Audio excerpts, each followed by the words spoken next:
Depending on the width of your doorway, you may need to remove the doors on the refrigerator to get it into your home.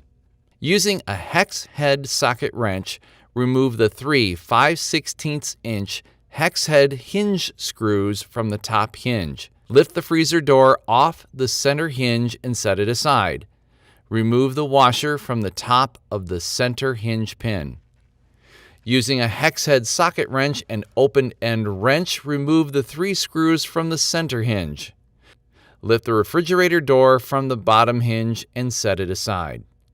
Using a hex head wrench, remove the four 5/16" hex head hinge screws from the bottom hinge and pull the hinge from the bottom of the refrigerator door, replacing the doors. The bottom door. Insert the hinge pin into the bottom hinge of the refrigerator door and fasten the hinge to the cabinet. Do not tighten completely.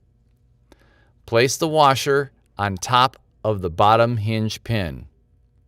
The top drawer. Insert the two screws halfway into the holes, leaving space to insert the center hinge.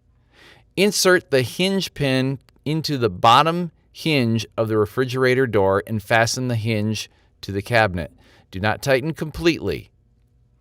Place the washer on top of the bottom hinge pin. Place the freezer door on the upper hinge pin of the center hinge. Insert the top hinge pin into the drilled hole on top of the freezer door. Do not tighten the screws completely. Align the doors so that the bottom of the freezer door aligns evenly with the top of the refrigerator door. Tighten all screws.